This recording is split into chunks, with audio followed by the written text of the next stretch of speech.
Hello दोस्तों, कैसे हैं आप सब लोग। आशा करते हैं अच्छे होंगे। स्वागत है आप सबका एजुकेशन चैनल पर, जिसमें हम देख रहे हैं भाषा सागर कक्षा 4। वीडियो को देखने के लिए चैनल को लाइक शेयर सब्सक्राइब कर लीजिए। आइए पढ़ते हैं इस वीडियो के माध्यम से और जानते हैं भाषा सागर के बारे में। पाठ 7 समझदार तोता। आइए जानते हैं इस पाठ के माध्यम से इस तोते के बारे में जो पिंजड़े में बंद है, और ये व्यक्ति क्या क्या जानता है इस तोते के बारे में और कैसे इसको पालता है, क्यों इसको पालता है। पाठ का शीर्षक है हर व्यक्ति सफल होना चाहता है, किंतु इसके लिए बुद्धि होने के साथ ही अच्छी समझ भी होना चाहिए। जिनमें स्थितियों को समझने की शक्ति नहीं होती है, उन्हें कोई भी मूर्ख बना सकता है।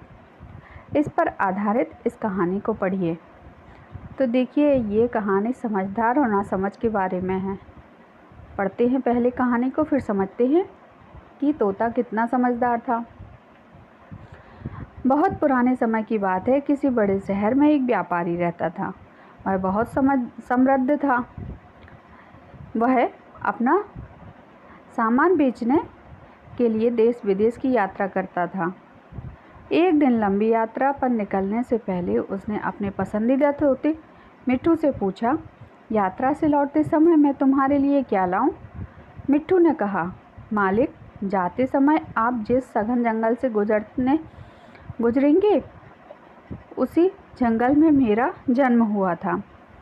आप मेरे बारे में मेरे रिश्तेदारों को बता देना। वे जवाब दे वापस आने पर मुझे बता देना। तो देखिए, ये तोता है जो एक किसी जंगल में पैदा हुआ था। तो जो ये व्यापारी है वह देश विदेश अपने व्यापार के लिए जाता था। तो मिट्ठू जो उसने पाल के रखा था, उसने उससे कहा कि आप यहाँ से वहाँ जाते हो तो उसमें बीच में जंगल पड़ता है। उस जंगल में मैं पैदा हुआ था, तो वहाँ मेरे रिश्ते नातेदार रहते हैं। उनसे मेरी बात बोलना और मुझे आकर बताना कि उन्होंने क्या कहा। तो देखिए, संदेश क्या था? व्यापारी उत्सुकता से पूछा। मिट्ठू ने कहा, उनसे यही पूछना कि जब वे नीले अंबर में स्वतंत्र रूप से उड़ते हैं तो मैं पिंजरे में क्यों बंद हूँ? उसकी बात सुनने के बाद व्यापारी अपनी यात्रा पर निकल पड़ा। मार्ग में कहीं हरे भरे जंगल मिलते तो कहीं मरुस्थल। सबको पार करते हुए व्यापारी उस जंगल में पहुंचा गया जहां मिट्ठू पैदा हुआ था। वह हरा भरा जंगल बहुत मनोहारी था। व्यापारी ने देखा कि एक पेड़ पर कई तोते बैठे हुए थे। वह उसी पेड़ के नीचे ठहर गया। उसने उन तोतों को मिट्ठू का संदेश सुनाया।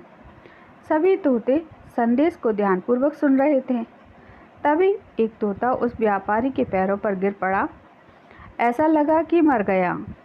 व्यापारी उसे वहीं छोड़कर अपना व्यापार करने चला गया। वापस लौटने पर उसने मिट्ठू को सारी बात बताई। अपने मालिक की बात सुनते ही मिट्ठू रोने लगा। कुछ ही देर में पिंजरे के फर्श पर बेजान सा गिर गया। तो अब वो पिंजरे के अंदर था, क्या करता बेचारा। तो उसको बहुत दुख हुआ कि मेरा कोई साथी मर गया होगा, और उस दुख को बताने के लिए वह पिंजरे में ही बेजान सा हो गया। रोते रोते बेजान सा पड़ गया। व्यापारी ने पिंजरे का दरवाज़ा खोला, मिट्ठू के बदन का स्पर्श किया। उसे लगा कि मिट्ठू मर गया। वह दुखी मन से उसे बाहर निकाला, और बाहर निकलते ही मिट्ठू फुर्रे से पेड़ पर जा बैठा। बहुत खुश होकर बोला, आप जो संदेश लाए थे उसे आप स्वयं भी नहीं समझ पाए। व्यापारी ने विस्मय से पूछा, तुम ही बताओ कि क्या संदेश था?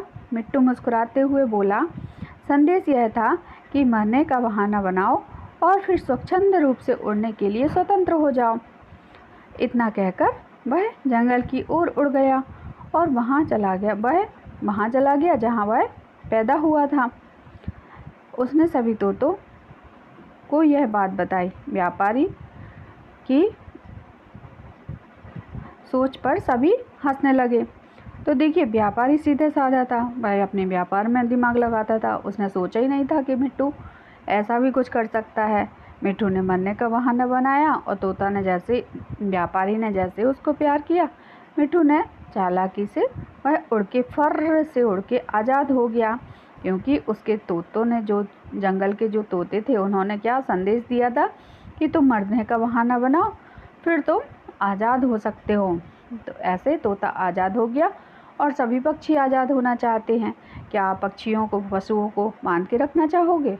कभी नहीं बांध के रखना चाहिए। आपको पालने का शौक़ है तो आप किसी भी जानवर को बाहर ही उनको खाना खिलाओ, उनको दाने डालो, उनको प्यार करो, लेकिन पिंजड़े में बंद करके किसी भी पशु पक्षी को नहीं रखना चाहिए, क्योंकि उनकी भी एक अपनी दुनिया है। उनको भी स्वच्छंद वातावरण में रहने का सुख भोगना चाहिए। उन्हें भी अपने हिसाब से रहना अच्छा लगता है। जैसे आपको अच्छा लगता है वैसे उनको भी खेलना, कूदना, दौड़ना, भागना सब अच्छा लगता है। तो यहाँ नैतिक मूल्य है इसका। संकेतों को ना समझ पाना भी असफलता का कारण बन सकता है। तो देखिए अगर व्यापारी उसके संकेत को समझ जाता तो तोता आज़ादी नहीं हो पाता, और यहाँ व्यापारी ने उसके संकेतों को नहीं समझा, तोता फुर्र से उड़ के कहाँ चला गया? आसमान की ओर चला गया। यहाँ हमारा यह पाठ समाप्त हुआ। आगे की वीडियो में इस पाठ के प्रश्नों के उत्तर और अभ्यास कार्य को करेंगे। इसको हम यहीं समाप्त करते हैं। धन्यवाद।